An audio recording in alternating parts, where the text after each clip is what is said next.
하나님의 말씀 받습니다. 요한복음 9장 1절로 12절까지의 말씀입니다. 한 절 한 절 교독하시고 마지막 절 한 목소리로 함께합니다. 예수께서 길을 가실 때에 날때부터 맹인된 사람을 보신지라. 제자들이 물어 이르되 라삐여 이 사람이 맹인으로 난 것이 누구의 죄로 인함이니이까 자기니이까 그의 부모니이까. 예수께서 대답하시되 이 사람이나 그 부모의 죄로 인한 것이 아니라 그에게서 하나님이 하시는 일을 나타내고자 하심이라. 때가 아직 낮음에 나를 보내신 이의 일을 우리가 하여야 하리라. 밤이 오리니 그때는 아무도 일할 수 없느니라. 내가 세상에 있는 동안에는 세상의 빛이로라. 이 말씀을 하시고 땅에 침을 뱉어 진흙을 이겨 그의 눈에 바르시고 이르시되 실로암 못에 가서 씻으라 하시니 실로암은 번역하면 보냄을 받았다는 뜻이라. 이에 가서 씻고 밝은 눈으로 왔더라. 이웃 사람들과 전에 그가 거리는 것을 보았던 사람들이 이르되 이는 앉아서 구걸하던 자가 아니냐. 어떤 사람은 그 사람이라 하며 어떤 사람은 아니라 그와 비슷하다 하거늘 자기 말은 내가 그라 하니 그들이 묻되 그러면 내 눈이 어떻게 떠졌느냐. 대답하되 예수라 하는 그 사람이 진흙을 이겨 내 눈에 바르고 나더러 실로암에 가서 씻으라 하기에 가서 씻었더니 보게 되었노라. 그들이 이르되 그가 어디 있느냐 이르되 알지 못하노라 하니라. 아멘. 할렐루야. 영육간에 강건히 살아가시기를 바랍니다. 시력 좋으십니까? 신방을 하다 보면 노 권사님께서 아주 작은 성경책을 펼쳐 놓으시고 보실 때 제가 깜짝깜짝 놀랍니다. 이 나이에도 제가 안경을 여러 개를 쓰고 돋보기도 쓰는데 작은 글씨를 보시더라고요. 우리는 뭐 시력이 좋던 나쁘던 대부분 눈으로 보지요.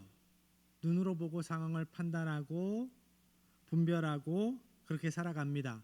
그래서 당연히 나는 잘 본다라고 생각을 하는데 오늘 본문에서 하나님은 우리에게 이렇게 질문하세요. 진짜 잘 보고 있느냐? 진짜 잘 보고 살아가고 있느냐? 무엇을 본다라고 할 때 어떻게 보는 걸까요? 그림 한번 보죠. 우리가 어떤 것을 본다라고 할 때 보는 것의 시작은 빛입니다. 어떤 사물이 빛을 받아서 반사할 때 우리는 그 빛을 보는 겁니다. 어떤가요? 제 얼굴이 조금 밝은가요? 그러면 밝은 빛을 반사하는 거예요. 좀 어둡다, 칙칙하다 그러면 어두운 빛을 반사하는 겁니다. 그만큼의 빛을 반사하지 못하는 거죠. 여러분의 얼굴이 화사해서 밝은 빛을 반사하는 모든 성도님들 되시기를 축복합니다. 빛이 있어야 합니다. 빛이 있어야 볼 수 있습니다. 그래서 어두운 데 가면 아무것도 안 보이지요. 빛이 없기 때문입니다. 빛이 있으면 볼 수 있습니다. 요한복음은 처음부터 예수님을 빛이라고 소개합니다. 빛 대신 주님께서 이 땅에 오셨습니다. 그런데 문제가 있습니다. 빛이 어둠에 비치되 어둠이 깨닫지 못하였다라고 말씀합니다. 분명히 빛은 있는데 빛은 비추고 있는데 어둠이 깨닫지 못합니다. 이것이 인간의 비극입니다. 빛이 없어서가 아니라 빛을 받아들일 만한 눈이 없습니다. 눈이 닫혀 있기 때문입니다. 어둠 가운데 살아가는 이들이 깨닫지 못하기 때문이에요. 오늘 본문에 보면 한 맹인이 등장하고 예수님께서 그를 고쳐주시지요. 그리고 그 이후에 논쟁이 벌어집니다. 그리고 고침받은 그 사람이 예수님을 고백하는 신앙 고백의 이야기로 오늘 본문의 말씀이 이어집니다. 날 때부터 맹인이었던 사람은 결국 예수님을 만나서 예수님을 믿고 빛 대신 주님으로 인해 자유함을 얻고 빛의 증인으로 살아가게 됩니다. 반대로 율법에 밝히 보고 있다, 영적으로 밝히 보고 있다 했던 바리새인들은 빛이신 예수님을 거부하고 더 어둠 가운데에 빠져 들어가게 됩니다. 오늘 우리가 이 말씀 앞에 서야 합니다. 이 말씀 앞에 서서 나의 모습을 솔직하게 점검해야 합니다. 나는 정말로 보고 있는지, 보고 있다고 착각하고 있는 것은 아닌지. 본문의 말씀으로 들어갑니다. 1절 2절의 말씀입니다. 함께 합니다. 예수께서 길을 가실 때에 날 때부터 맹인된 사람을 보신지라 제자들이 물어 이르되 랍비여 이 사람이 맹인으로 난 것이 누구의 죄로 인함이니까 자기니까 그의 부모니까. 당시 유대 사회에서는 고난을 모두 죄의 결과로 생각하는 경향이 있었습니다. 분명 죄에 대한 심판으로서 하나님께서 주시는 고난이 있습니다. 이스라엘 백성들이 죄를 저질렀을 때 하나님께서는 고난으로 심판하셨습니다. 그 고난 가운데에 자신들의 죄를 깨닫고 하나님께 회개하고 그 죄에서 돌이킬 때 하나님은 그들을 용서해 주셨고 회복시켜 주셨습니다. 그렇지만 모든 고난이 특정 개인의 죄 때문이다라고 단정할 수는 없습니다. 환경 때문에 오는 고난도 있고요. 잘못된 식습관 때문에 오는 고난도 있습니다. 악한 사람들을 만나서 악한 사람들 때문에 당하는 고난도 있습니다. 그런데 오늘날에도 많은 사람들이 그 당시 유대인들이 생각했던 그런 관점을 가지고 세상을 살아갈 때가 있습니다. 초점을 잘못 맞추고 있는 거죠. 문제의 원인만을 찾으려고 하고 그 문제의 원인도 다른 곳에서 찾는 이들이 있습니다. 문제에만 함몰되어 있는 사람들이 많습니다. 문제에만 집중되면 문제의 해결을 보지 못해요. 문제 안에 함몰되어 갑니다. 내일이 보이지 않습니다. 눈물 나는 문제에만 집중하면 그 문제에만 매몰되어 점점점 쓰러져 갑니다. 하나님께서는 우리의 눈물을 닦아주셔서 기쁨으로 살아가기를 원하셔요. 그러한 복의 날을 계획하셨습니다. 기쁨의 날을 계획하셨습니다. 믿음의 사람들이 하나님의 그 기쁨의 날을 기대하지 못한다면 믿음이 있다 말할 수 없는 겁니다. 하나님을 기대하십시오. 눈물 나는 오늘의 상황에 머물러 있지 말고 시선이 고정되어 있지 말고 하나님께서 회복하실 그날을 바라보시기를 축복합니다. 예수님의 시선은 제자들의 시선과 달랐습니다. 1절에 예수님께서 맹인된 사람을 보셨다라고 말씀하는데 여기에서 보셨다라는 말씀을 원어적으로 살펴보면 의도적으로 바라보았다라는 의미가 있어요. 뜻이 있는 겁니다. 예수님의 말 한마디, 행동 하나하나가 작은 시선 하나까지도 뜻이 있습니다. 목적이 있습니다. 예수님은 어떠한 목적으로 그에게서 어떠한 것을 찾기 위해서 그를 바라보셨는가? 3절의 말씀입니다. 예수께서 대답하시되 이 사람이나 그 부모의 죄로 인한 것이 아니라 그에게서 하나님이 하시는 일을 나타내고자 하심이라. 제자들은 왜를 물었는데 예수님께서는 무엇을 위해를 말씀하십니다. 무엇을 위해? 하나님의 일을 위해. 하나님의 일을 위해. 예수님은 고난을 미래의 하나님의 일과 연결시켜 가셔요. 여러분이 혹시 오늘 당하는 눈물이 있다면 그 눈물의 자리가 끝이 아닌 것을 믿으시기 바랍니다. 여러분의 눈물도 여러분의 아픔도 하나님의 일로 이어지는 은혜가, 하나님의 능력이 있어지기를 축복합니다. 이것이 하나님의 섭리에 대한 믿음입니다. 예수님께서는 하나님의 섭리에 대한 선언을 하신 거예요. 하나님은 악을 창조해 놓으신 분이 아닙니다. 그렇지만 하나님께서는 악조차도, 고난조차도 하나님의 선한 계획에서 사용하실 수 있는 분입니다. 인간은 원인을 찾지만 하나님은 목적을 이루십니다. 하나님의 선한 목적을 이루어 가십니다.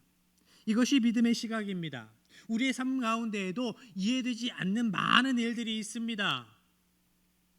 고난이 있습니다. 실패가 있습니다. 관계의 아픔이 있고 자녀의 문제가 있고 경제의 문제가 있습니다. 그 속에서 우리가 자꾸 묻게 되지요. 하나님, 왜 자꾸 이런 일들이 나에게 일어나는 겁니까? 왜 이런 일을 겪어야 합니까? 그렇지만 오늘 예수님께서는 말씀하십니다. 이 일을 통하여, 그 일을 통하여 내가 무슨 일을 하는지 봐라. 너는 보게 될 것이다. 보게 될 것이다. 믿음은 현실을 부정하는 것이 아닙니다. 문제를 간과하는 것도 아닙니다. 믿음은 문제를 넘어서 하나님을 바라보는 겁니다. 문제만 바라본다, 믿음이 없는 겁니다. 문제를 넘어 하나님을 바라볼 수 있어야 합니다. 고난이 끝이 아니라 하나님의 영광을 위한 통로가 될 수 있음을 믿고 기대하는 것, 그것이 우리의 신앙이어야 합니다. 우리가 인생의 문제 앞에서 무너지는 이유는 문제를 하나님보다 더 크게 보기 때문입니다. 진정한 믿음은 다르지요. 하나님을 크게 보고 문제를 그 아래에 두는 겁니다. 하나님께서 세상을 창조하셨어요. 역사를 섭리하시는 주님이십니다. 역사의 주관자, 창조주 하나님께서 나의 작은 문제를 해결하지 못할 거라고 믿는 믿음이 있기 때문에 하나님을 보는 시선이 우리에게 없는 겁니다. 우리가 어떤 믿음을 가지고 있는가? 문제만 바라보는 믿음인가? 아니면 하나님을 바라보는 믿음인가? 예수님께서 하나님의 일을 이제 행하십니다. 4절의 말씀입니다. 때가 아직 낮음에 나를 보내신 이의 일을 우리가 하여야 하리라. 밤이 오리니 그때는 아무도 일할 수 없느니라. 예수님은 자신의 사명을 분명히 알고 계셨습니다. 예수님은 단순히 병을 고쳐 주시기 위해서 오시지 않았습니다. 예수님은 어둠 가운데 있는 영혼들을 빛으로 이끌어내시기 위해서 이 땅에 오셨습니다. 하나님께 보냄받은 자로서 예수님은 어둠 속에 있는 자들을 빛으로 이끄시기 위해 이 땅에 오신 그 사명을 실행하십니다. 그를 빛으로 이끄셨습니다. 눈먼 자의 눈을 뜨게 하셨습니다. 6절 7절의 말씀입니다. 이 말씀을 하시고 땅에 침을 뱉어 진흙을 이겨 그의 눈에 바르시고 이르시되 실로암 못에 가서 씻으라 하시니. 왜 이렇게 하셨을까? 왜 흙이고 왜 침일까? 우리는 예수님의 이 모습을 통해서 한 장면을 떠올리게 됩니다. 하나님께서 인간을 창조하셨을 때의 모습입니다. 인간은 흙으로 창조되었습니다. 하나님께서 흙을 가지고 인간을 만드셨습니다. 예수님은 이때 단순히 병을 고쳐주신 것이 아니다라는 거죠.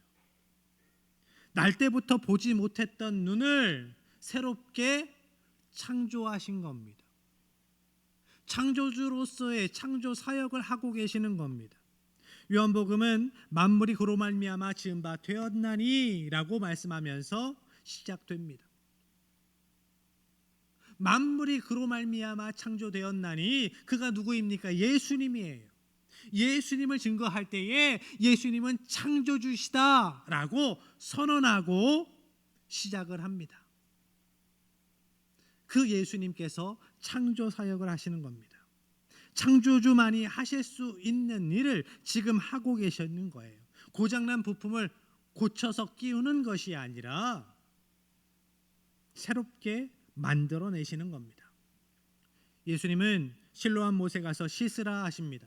실로암은 번역하면 보냄을 받았다라는 뜻이라 아주 자세하게 설명이 되어 있죠. 예수님은 하나님께 보냄을 받은 존재로서 자신의 정체성을 드러내 보여 주시는 겁니다. 하나님께서 나를 보내셨다. 성부 하나님께서 나를 보내셨다. 예수님의 말씀에 맹인은 묻지도 따지지도 않았습니다. 가서 씻었고 나음을 입었습니다. 보게 되었습니다. 믿음은 이해한 다음에 순종하는 것이 아닙니다. 순종하면서 이해해 가는 겁니다. 많은 사람들이 하나님의 방법이 이해되지 않을 때 그 자리에 멈춰섭니다. 나아가지 않습니다. 그렇지만 맹인을 보십시오. 순종했습니다. 그 순종이 기적의 통로가 되었습니다. 우리가 이해되지 않을 때 멈춰서고 나의 감정으로 나의 마음으로 용납되지 않을 때 멈춰서면 우리는 한 걸음도 하나님 앞으로 더 나아갈 수 없어요. 우리의 믿음의 진보는 있을 수 없습니다. 하나님께서 용서하라 하실 때 나의 마음의 감정의 상태는 그게 준비가 되어 있지 않아요? 그래도 말씀하셨기 때문에 해보는 겁니다. 그러면 순종할 때 하나님께서 은혜를 베풀어 주시죠. 주님의 말씀에 순종했을 때 따라오는 은혜를 알게 하십니다. 그러면 우리의 감정의 그릇도 우리의 마음의 그릇도 우리의 영의 그릇도 점점 커져요. 그러면서 더 큰 하나님의 은혜를 담을 수 있게 됩니다. 이것이 믿음으로 살아가는 방법이에요. 이해되어서가 아닙니다. 감정적으로 용납되어서가 아닙니다. 하나님께서 말씀하셨기 때문에 그냥 하는 거예요. 그러면 믿음으로 순종하면 나중에 은혜 받아서 더 순종하게 되고 그때 왜 이런 말씀을 하셨는지 이해가 되는 겁니다. 많은 사람들이 그렇게 하지 못해요. 그래서 하나님의 은혜를 누리지 못하고 믿음의 열매가 그 인생 가운데 없어지는 겁니다. 사랑하는 성도 여러분, 주님은 오늘도 우리에게 이러한 은혜의 역사를 기대하십니다. 우리를 새롭게 하시기를 원하셔요. 우리의 굳어진 마음을 녹여주시기를 원하시고 상처 입은 우리의 영혼을 위로하시고 새로운 가치관으로 새로운 눈으로 살아가게 하십니다. 이 하나님의 치유는 전적인 하나님의 은혜이지요. 우리가 뭘 잘해서가 아닙니다. 우리가 뭐가 잘나서가 아닙니다. 그렇지만 이 은혜는 하나님의 전적인 은혜이지만 그 은혜는 순종을 통해서 우리가 경험하게 되는 겁니다. 우리의 어두운 눈이 열리려면 순종해야 해요. 우리가 말씀에 순종해서 한 걸음 내디딜 때 비로소 우리의 닫혔던 눈이 열리게 되는 겁니다. 맹인은 단순히 육신의 시력만을 회복한 것이 아니었습니다. 영적인 눈을 뜨게 되었습니다. 바리새인들이 예수님께서 안식일법을 어겼다고 이야기를 하면서 예수님을 죄인으로 정죄합니다. 바리새인들이 왜 그랬을까? 진흙을 이겨 눈을 뜨게 한 것, 진흙을 이기는 것이 노동이라고 그들이 생각했기 때문입니다. 주장했기 때문이에요. 그래서 안식일에 노동을 했기 때문에 안식일법을 어겼다. 그래서 안식일법을 어겼기 때문에 예수는 하나님께로부터 온 자가 아니다라고 그들이 결론을 짓습니다. 그리고 고침받은 사람, 그 사람을 데려다가 신문해요. 그러면서 물어봅니다. 너는 그 사람을 어떠한 사람으로 고백하느냐? 그때 고침받은 자가 이야기를 합니다. 그는 선지자입니다. 하나님께로부터 온 자입니다. 하나님께서 보내신 분입니다. 하나님의 일을 하시는 분입니다. 두 번째 신문을 받을 때에도 그는 당당하게 이야기합니다. 예수님은 하나님께로부터 온 분입니다. 하나님께서 보내신 분입니다. 선지자이십니다. 그런데 예수님에 대한 그의 신앙 고백은 대가가 따랐어요. 바리새인들이 두 번째 신문하기 전에 이미 결론을 내고 신문을 시작했습니다. 예수를 그리스도라 이야기하는 사람은 무조건 출교시킨다 라고 결론을 내고 재판을 하는 거예요. 신문을 하는 겁니다. 출교라는 단어를 살펴보면 원어적으로 회당에서 쫓겨난이라는 뜻이 있어요. 유대인들은, 이스라엘 백성들은 회당 중심으로 모여서 살았습니다. 다른 땅에 이주해서 살아가도 성인 남자 10명만 있으면 회당을 짓고 그 회당을 중심으로 공동체를 만들어 갔어요. 그러니까 사회, 정치, 종교가 하나였던 이스라엘 공동체에서 출교를 당한다라는 것은 사회적인 매장이었습니다. 삶의 터전을 잃는 것이었고 모든 관계가 단절되는 것이었어요. 신앙 고백의 대가가, 올바른 신앙 고백의 대가가 이것이었어요. 그 사람은 예수님에 대한 자신의 믿음을 당당하게 고백했지만 결국 회당에서, 그 공동체에서 쫓겨났습니다. 믿음으로 살았는데 그 믿음 때문에 어려움을 당할 때가 있습니다. 그러면 생각 들지요. 이게 뭔가? 내가 믿음으로 살려고 애썼는데 이게 뭐지? 그렇지만 기억하십시오. 하나님은 믿음의 사람들이 절망에서 끝나지 않게 하십니다. 고난에서 끝나지 않게 하십니다. 주님 친히 찾아오셔서 위로하시고 다시 일으켜 세우시고 믿음으로 살아가는 하나님의 백성들이 얼마나 아름답게, 얼마나 풍성한 은혜로 살아가는지를 증명해 보여주세요. 예수님께서 쫓겨난 그 사람에게 다시 찾아오셨습니다. 예수님은 그를 만나서 예수님이 어떠한 존재인지를 가르쳐 주세요. 자신이 이스라엘 백성들이 그토록 오랫동안 기다리고 기다렸던 인자, 메시아라는 사실을 가르쳐 줍니다. 눈을 뜨게 된 그 사람은 점점 선명하게 예수님을 바라보게 되었습니다. 그가 처음에는 예수님을 그 사람이라고 이야기를 했습니다. 예수님이 어떠한 분인지 모르니까. 그 다음에 은혜가 경험되고 예수님의 능력이 경험되고 예수님의 사랑이 경험된 이후에 선지자라고 고백하여 하나님께서 보내신 분, 하나님께서 보내신 너무나 귀한 분, 그리고 난 다음에 마지막에 자신을 인자, 메시아로 가르쳐 주시는 예수님의 말씀을 듣고 이렇게 고백합니다. 주여 내가 믿나이다. 믿습니다. 예수님께서는 인자이십니다. 메시아이십니다. 구세주이십니다. 창조주 하나님이십니다.